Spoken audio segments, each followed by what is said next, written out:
L'année 2022 étant terminée, place à présent aux réalisations dans différents secteurs de la vie. Comme un bon dirigeant redevable envers sa population, le gouverneur militaire de l'Ituri s'est livré à cet exercice jeudi face à la presse. De la sécurité au développement, en passant par la culture de la paix, toutes les questions liées à la vie de la province ont été balayées. De revers de la main, cette tête-à-tête avec le chevalier de la Plume était également une occasion pour le lieutenant général Luboyanka Choma Johnny d'inviter la population de l'Ituri à barrer la route à une prétendue présence de M23 qui cherche à s'installer dans cette province en phase de stabilisation. Par cette occasion, interpeller les Ituri, interpeller les communautés. Je compte sur la loyauté des populations, sur les communautés, sur la confiance.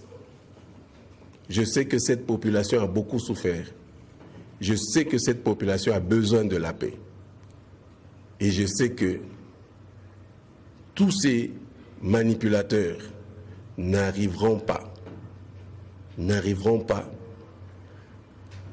à créer l'insécurité ici. Plus d'insécurité ou de violence qu'on en a eu. J'en appelle à la population iturienne. Faites très attention.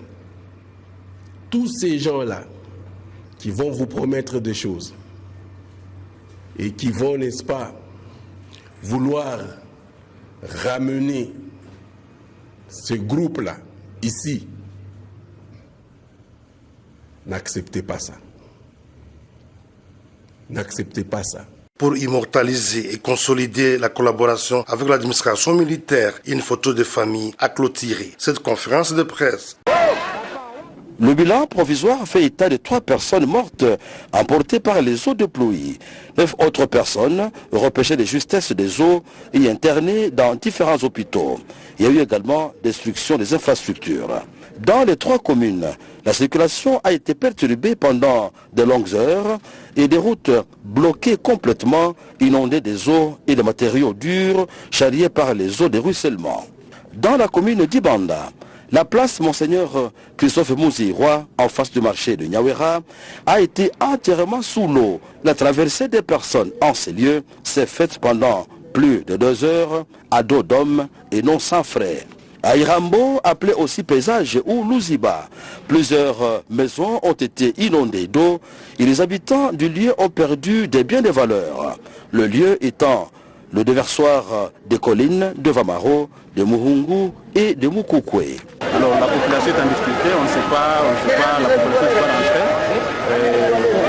Bonne et forme, pourquoi? Parce qu'il y a... La nationale numéro 2, axe Bukavu-Walungu, a été complètement endommagée, non loin du lycée Ouima, dans la commune de Kadutu, suite à un amas de terre qui a rendu pratiquement impossible la circulation. Tous ces dégâts sont l'une des conséquences de constructions désordonnées et anarchiques sur des sites impropres, avec comme corollaire la destruction et l'obstruction des voies d'évacuation d'eau, l'homme étant lui-même le facteur principal de déficit dans la gestion de l'environnement, notamment dans la ville de Bukavu. On laisse entendre les spécialistes.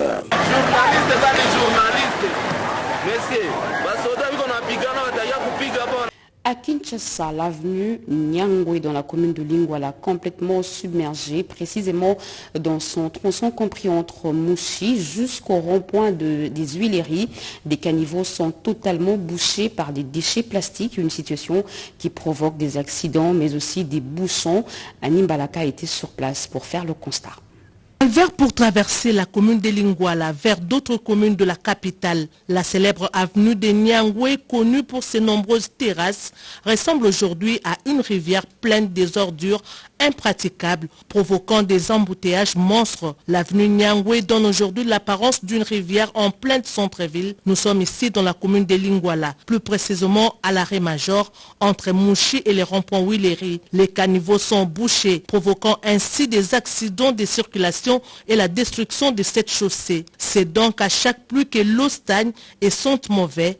Les habitants de Lingwala que nous avons trouvés sur place ont lancé un SOS auprès des autorités de la ville pour que la situation soit décomptée avant que le macadam ennemi de l'eau puisse être détruite. boucher pour ça. Donc, alors son boule mais tu peux faire carnaval. La rigole qui se trouve en ce lieu est bouchée. Si une pluie tombe, cette rigole se bouche davantage. C'est difficile que l'eau ne puisse pas stagner car il y a un problème avec cette rigole. En cas de pluie, toutes les maisons environnantes sont inondées.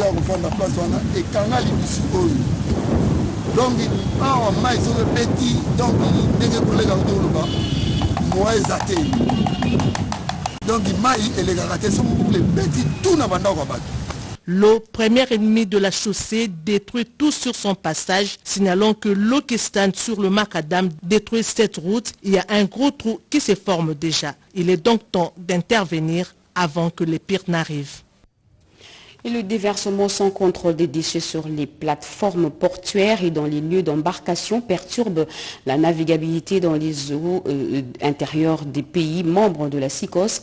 Comment y remédier? Une réunion nationale s'est tenue ce matin pour l'application des mesures de la SICOS auprès des États. Christine Lenzo nous revient dans nos prochaines éditions. Le bus Transco va bientôt s'étendre dans tous les pays, dans tout le coin du pays. L'entreprise vient de tenir son premier conseil d'administration justement pour prendre des mesures qui s'imposent.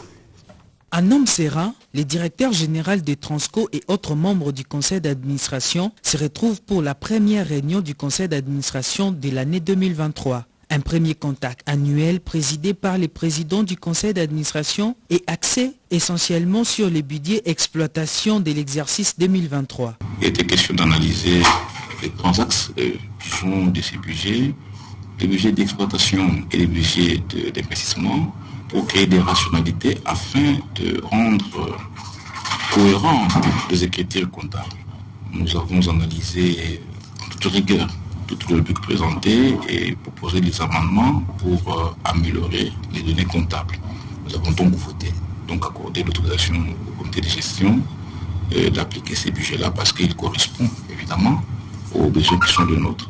Les services du Transco doivent répondre aux normes standards du secteur des transports, explique Cyprien Mumbambere. Nous avons en même temps mis le souhait de voir le gouvernement nous laisser la responsabilité de concevoir, de choisir, d'entrer en contact avec les partenaires qui conviennent, de manière à ce que nous dotions le pays des bus qui répondent aux besoins qui sont les nôtres, les besoins climatiques, les besoins techniques, mais aussi les besoins de l'offre. Parce qu'il s'agit là de réalités qui parfois ne sont pas prises en compte lorsque ceux qui achètent des bus ne sont pas ceux qui les exploitent. 2023, une année pleine d'ambition pour les Transco qui attend dans les tout prochains jours un lot de 300 bus qui vont permettre à étendre les services du transport en commun sur tout le territoire national.